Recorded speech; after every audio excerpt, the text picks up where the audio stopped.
Happening now, a group of firefighter advocates gathered outside City Hall last night, seeking the council to hire additional personnel. We hear what lawmakers have to say. And after multiple years, the city of Jamestown is getting new trees along West 3rd Street. Plus, a community-based cleanup has been scheduled. We find out where and when you can help. Live and on demand, this is WNY News Now. Thank you for joining us for WNY News Now. I'm Bronson Rasmussen in for Justin Gould. Those stories more are coming up, but first, a Dunkirk man has been sentenced after breaking probation in January of 2023.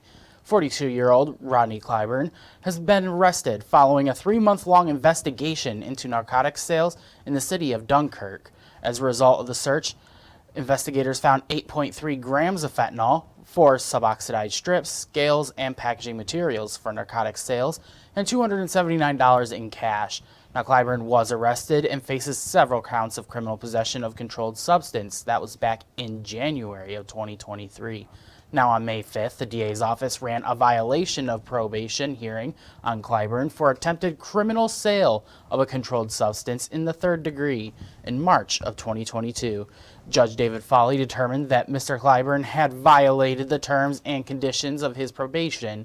Now, Clyburn was sentenced to a term of 8 years in state prison and 3 years post-release supervision as a second felony offender. Well, an ongoing issue in the city of Jamestown has sparked a public outcry as frustrations are growing high. Many feel their voices are not being heard now. Our Alyssa Wright has more on the firefighter debate. I just want to remind everyone that government is not a business. Financial is very important, but it's not everything, especially when we're given 3 years for city council to figure out how to either afford these firefighters or decide what needs to happen after that. Regular everyday citizens are not to decide what services need to be cut. And we all want a safer Jamestown. City Council President Dolch assures the public that this matter is a work in progress. The timeline is we have tonight's work session. It was on the agenda for finance. We'll briefly discuss that if there's any questions that come up.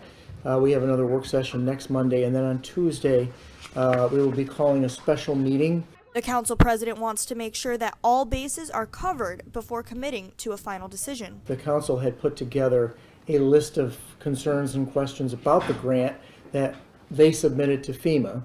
FEMA then is compiling that. We're going to meet with them next Tuesday via Zoom here at 4 p.m. In the mayor's conference room. They're going to address our questions, and then if there's other additional questions that the council has, so that we can kind of get all the answers before we make a decision. In the end, many pledged to continue fighting for a safer Jamestown. Our message has been clear and simple. We've been understaffed for many years, and the demand for service continues to increase every year. And we'll continue to advocate for a safer Jamestown for its citizens and our firefighters. The city will be distributing notices for Tuesday's special meeting and invites the public to continue to share their concerns. Anyone with questions is advised to contact their city council representative. Alyssa Wright, WNY News Now.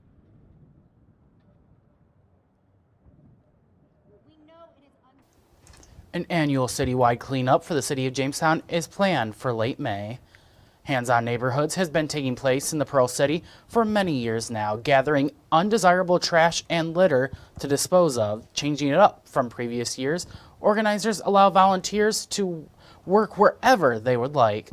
Turnout numbers initially dropped with the COVID-19 pandemic, but last year saw nearly 80 people turn out to help the community.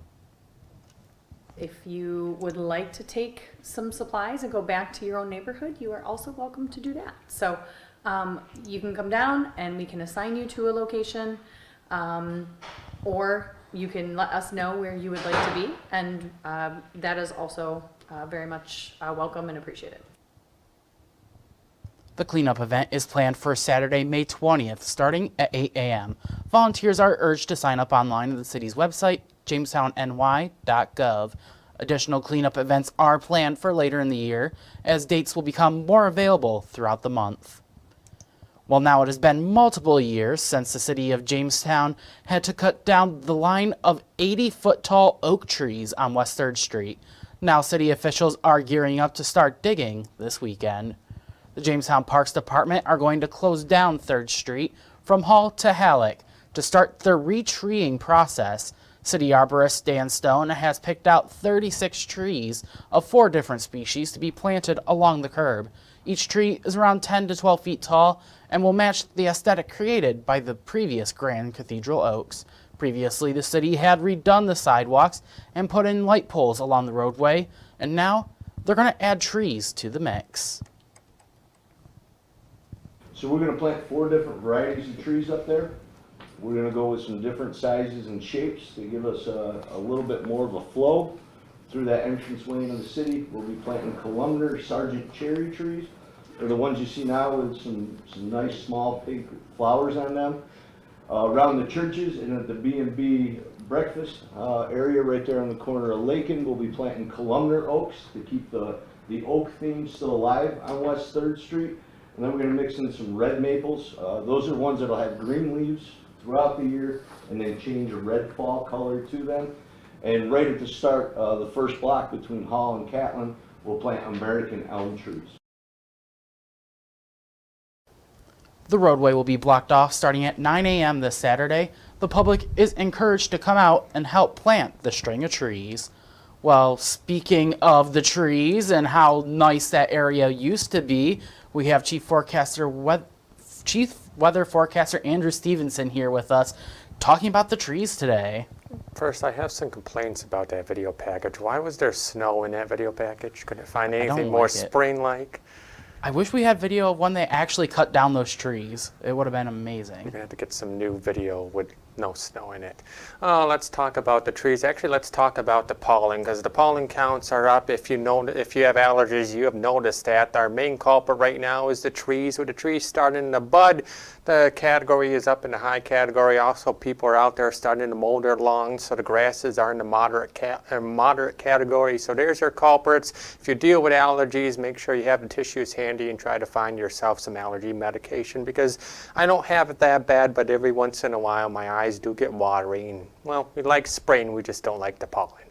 Here's what's happening on First Offense Doppler radar. Whoops, one slide too far. Let me go back there. First Offense Doppler radar, not much happening on it right now. It's pretty much mainly clear across the region. The high yesterday, we made it to a high of 64 degrees. Our low yesterday was 47 degrees, and our records for today, 87 was the record high set back in 1979, and record low of 23 set back in 1985. So here's the forecast through the remainder of the afternoon out there. Mostly sunny skies, a beautiful day out there now that those clouds have departed from this morning.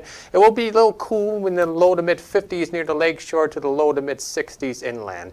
I'll have a look at that full forecast coming up in just a few minutes, and I think you're going to like it. All right, Andrew, we'll see you then. As WNY News Now continues, we look at a new ordinance in New York State to place restrictions in family court. And later, we look at a plan to give millions towards mental health and drug addiction services. Stay with us, as WNY News Now will be right back.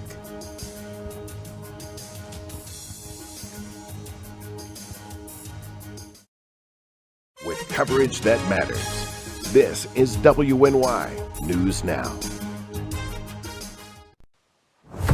Have you ever wanted to live out your dreams? Hunt, fish, in all corners of the earth? Well, now's your chance.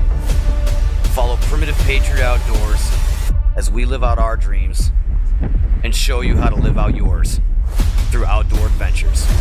From Western New York to Africa to all corners of the earth, follow us on this adventure. It's an experience you've never seen before. Lead and Lures, Roku TV, Channel 716. EagleZip.com is your local one-stop shop for all of your home and business computer needs. Located on Fluvan Avenue Extension, just outside of Jamestown, EagleZip.com sells and services all brands of desktops and laptops, as well as servers and network equipment for your business. All new computer sales include transferring your data from your old computer plus a 2-year warranty. Call EagleZip.com today. Stop by EagleZip.com today and let us make computers easy for you. 3-on-3 basketball returns to Jamestown, New York this summer. Collaborative Children's Solutions and partners are hosting a Gus Macker tournament August 19th and 20th in Brooklyn Square. The streets will be packed with a festival atmosphere, bringing the youngest of our Macker mites up to the adult players who compete for the top prize in their divisions. Register online at macker.com before July 31st. The Jamestown Macker will also include some specialty competitions, making it one of the best community events of the year. You're watching WNY News Now, where coverage comes first. Some New York State lawmakers are trying to pass legislation that would further protections for children in family court regarding custody and visitation. Our New York State Capitol correspondent Elise Klein talks to a family who has been directly impacted by this issue. Every day, Jacqueline Franchetti watches the school bus drive by her house. She thinks about her daughter, Kira, who is not on it. Today, she pushes Kira's Elmo doll, her favorite toy, in her stroller around the Capitol, urging lawmakers to pass Kira's law before the end of session. Kira deserved to live. She deserved to be playing with other toys. Kira should have turned 9 last month. In July of 2016, 2-year-old Kira was shot in the back twice by her father while she was sleeping. Franchetti says she did everything she could to protect Kira, warning the Long Island court handling her case that Kira's father was unstable and violent. Franchetti says the family court system failed her. Sunday is Mother's Day. I'm not going to get a card from Kira this year. I'm not going to get flowers. I'm not going to get a hug. Instead, I'll bring flowers to Kira's grave. Kira's law would require court judges to consider the health and safety of a child regarding custody and visitation. It would also require officials to take part in training to handle cases involving domestic violence and child abuse. Senator James Skoufis, a sponsor of the bill, says some officials within the Office of Court Administration don't like being told their system is broken. And I simply don't care that they don't like being told those things. Because the simple matter of fact is, there are courts, there are judges happening in this state today that are not prioritizing the safety of those children. In an email to WNY News Now, the Unified Court System declined to comment on this legislation. In Albany, Elise Klein, WNY News Now. Buffalo Bills safety Damar Hamlin will use the close to $10 million given to online fundraising campaigns by well-wishers after his on-field collapse to fund his own nonprofit, the Chasing M's Foundation. The decision was first made Monday night to use unprecedented support he received after the fateful day his heart stopped working following a tackle during a January football game. So far, supporters have given more than $9 million to a GoFundMe campaign and nearly $1 million to a second online fundraiser set by the Giving Back Fund, a nonprofit which helps athletes and celebrities manage their charitable giving. According to Kelly Danny, a spokesperson for Hamlin's charity, Hamlin first started Chasing M's Foundation in May of 2020, when he was still a student playing with the University of Pittsburgh. In his first public statement posted in a video on social media on January 28th, Hamlin thanked those who had given money to the fundraiser, but added that, quote, "I know that it isn't enough just to be thankful. This is just the beginning of the impact that I wanted to have on the world, and with God's guidance, I will continue to do wonderful and great things," end quote. Well, the New York State Governor Kathy Hochul announced on Monday that over $7 million will be used to support medication and other addiction services across the state. 15 providers in New York State will receive this funding for same-day immediate enrollment in treatment and care management. New York State is receiving more than $2 billion through various settlement agreements with opioid manufacturers and pharmaceutical companies that were secured by Attorney General Letitia James.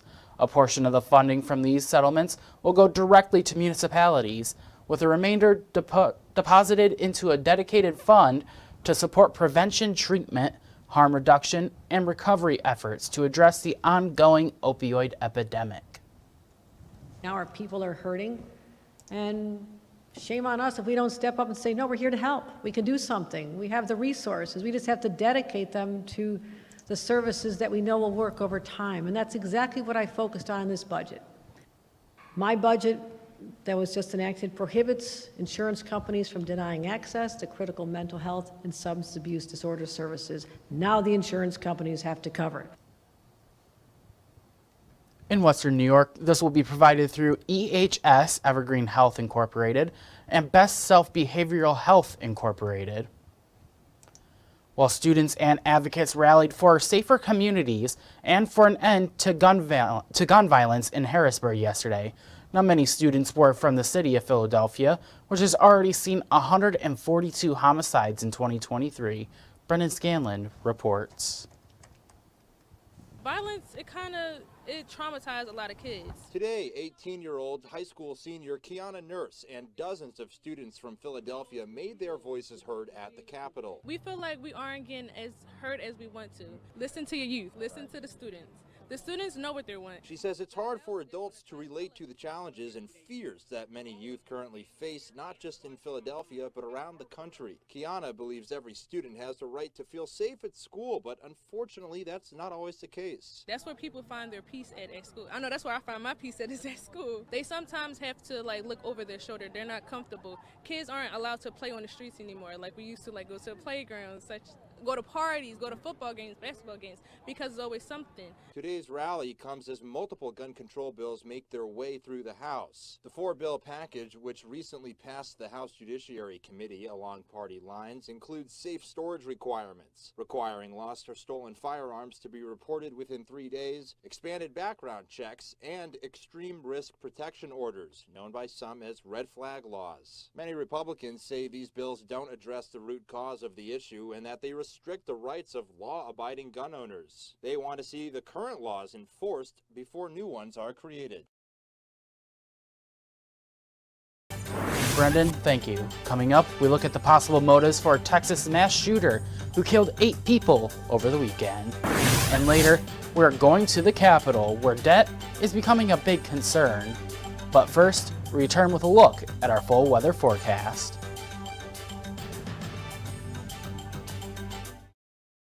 You're watching WNY News Now, where coverage comes first.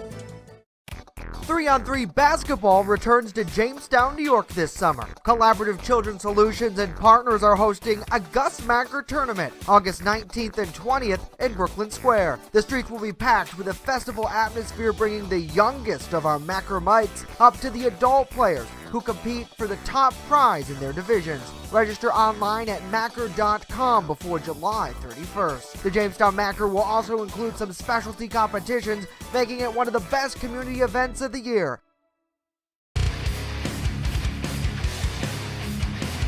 On this episode of Lead and Lures, pro staffer and lethal lady Caitlin Armstrong takes out her big Ohio buck. Months of hard work, dedication, and scouting have led her to this moment. You're not going to want to miss this episode of Lead and Lures on channel 716 Roku TV.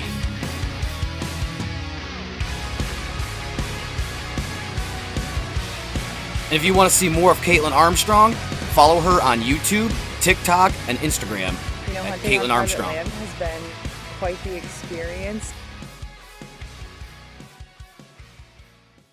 I'm a survivor. I'm a survivor. I'm a survivor. Testicular cancer is the leading form of cancer in men aged 15 to 35. 1 in 250 men will be diagnosed with testicular cancer.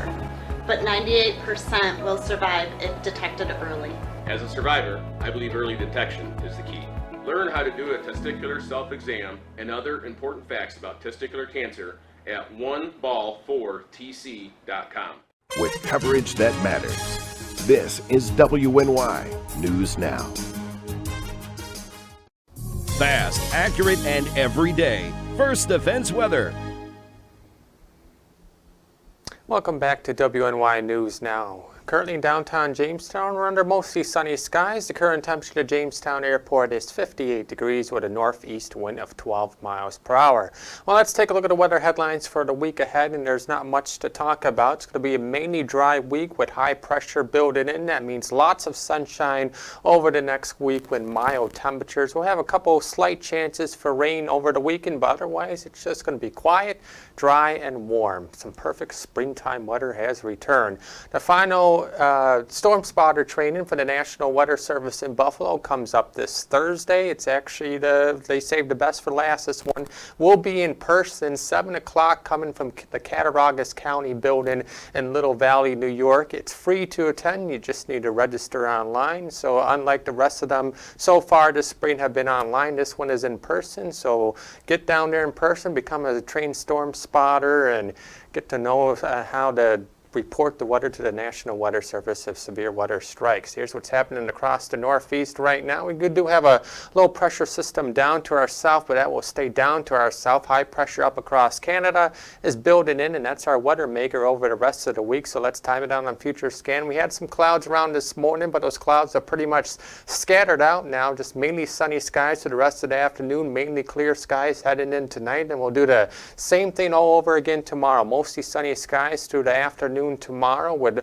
warmer temperatures tomorrow than we have today, and then mainly clear skies overnight Wednesday night into Thursday. And can you guess what we do on Thursday? We do the same thing all over again, mostly sunny skies. So here's the forecast for tonight. Again, mainly clear skies. Some areas of patchy frost possible across the inland areas. Low temperatures will range from the lower 30s in the valleys to the mid to upper 40s near the immediate Lake Erie shoreline. And now the extended forecast powered by Ultimate Satellite Solutions. Yeah, I think you're going to like this. Spring is here, a mainly quiet stretch of weather. Temperatures will be in the 60s tomorrow and today and tomorrow, but we make it into the mid to upper 70s for Thursday and Friday. It's actually going to start feeling like summer out there. Don't be alarmed by the weekend. Maybe a couple of rain showers, isolated rain showers this weekend, but most of the time will be dry and it's still going to be mild with temperatures in the 70s. All right, I like to see that, Andrew. Are you headed out there Thursday? Warm summer weather, can't wait. Well, we'll get you some headlines from around the nation. Investigators believe images on a Russian social media platform were posted by Texas outlet mall shooter Mario Garcia. The images include pictures of the Metro Dallas outlet mall where the 33-year-old shot 8 people to death Saturday before an officer shot and killed him. There's also a screenshot from Google Maps that shows what time of day the mall is typically the busiest. Other pictures on the account include a tactical vest with a patch reading RWDS for Right Wing Death Squad. That logo is used by white supremacist groups. There are also pictures of guns, ammunition, and a target used for shooting practice. Garcia self-identified in some posts as an incel. The term is used by heterosexual men who blame women and society for their lack of romantic success. The Russian social media site in question is known as Odnoklassniki. Well, President Joe Biden is meeting with all 4 congressional leaders Tuesday to discuss the looming debt ceiling crisis. Now, it is possible that the deadline is less than a month away, and with both sides remain split about how to move forward, senior Treasury officials retired dire warnings of economic chaos if the debt ceiling isn't lifted. John Lornick reports. The battle in the Beltway over the U.S.'s $31.4 trillion debt ceiling is like an unstoppable force heading toward an immovable object. Eventually, something's going to have to give. Neither side really is eager to see a default. So, they obviously have tough negotiations ahead. President Joe Biden and most Democratic lawmakers want the limit raised without any cuts. Well, there is no plan B. Our plan is for Congress to act to address the debt limit without conditions, just like they've done 78 times in the past. House Speaker Kevin McCarthy and most Republicans say they will boost the ceiling, but with some purse tightening. Look at the inflation rate now, 6 to 7% per month, year over year. This is just emptying out people's pockets. Biden, McCarthy, House Democratic leader Hakeem Jeffries, and Senators Chuck Schumer and Mitch McConnell are discussing the matter Tuesday. And the clock is ticking. Treasury Secretary Janet Yellen says the U.S. could default as soon as June 1st. I think in the end, if we're coming to the deadline and they're still at an impasse, my guess is that they'll find a way to extend the time limit and give themselves more time to talk. I'm John Lawrence reporting. White House economists and independent analysis have warned a potential default could result in major economic woes. Well, coming up next, do you want to become a boy? Well, John Last went down and he shows you how you can become one for a day.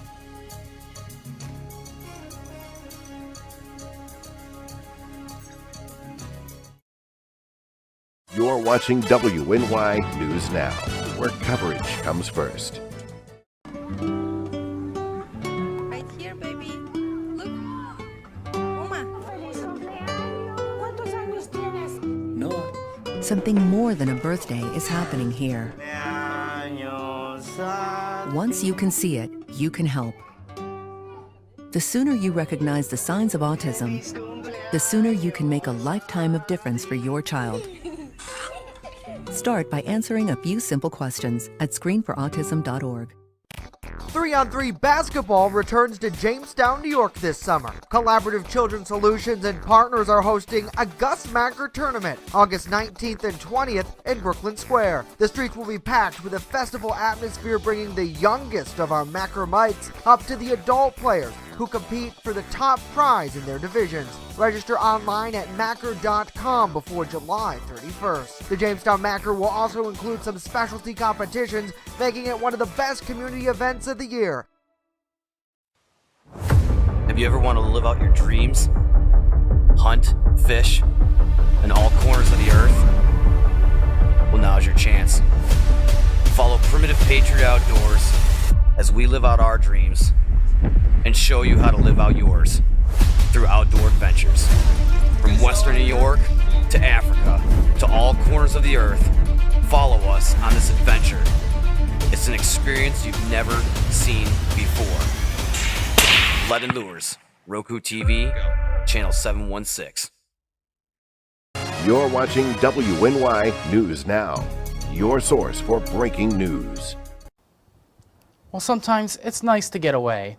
Well, that's what one group from Titusville does. One day every month, they all go out and become cowboys for a day.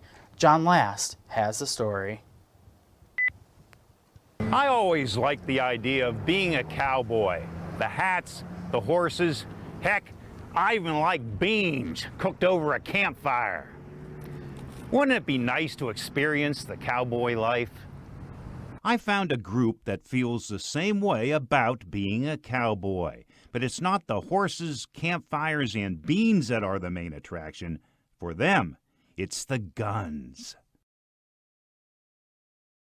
One day a month from April to October, they head to the Titusville Sportsman's Club, dressed in cowboy apparel, including a holster, and they shoot at targets that look like bad guys in black hats. Pat Aiken of Titusville founded the group in 1997. It wasn't hard for him to find people who feel the same way he does about guns and the cowboy life. And it was just so simple, so pure, and it was just something I really got an affection for. So I love to shoot fast, and this is fast shooting. Various shooting ranges with the bad guy targets are set up at the Sportsman's Club. The cowboys are timed and must hit each target as quickly as possible.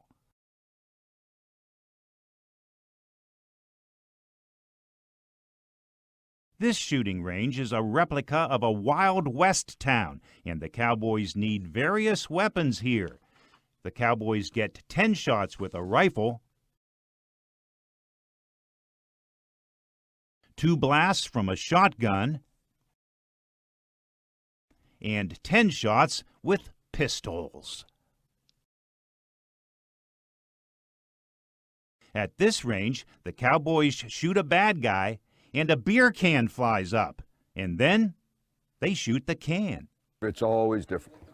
We mix everything up, and have one gun shoots, then it'll be a 3-gun for the rest of the day, and we just mix it up to have fun. I was warmly. That's it for us today. News Now continues 24/7 at WNYNewsNow.com and on our mobile app. Download it for free today in the Apple App Store and Google Play Store.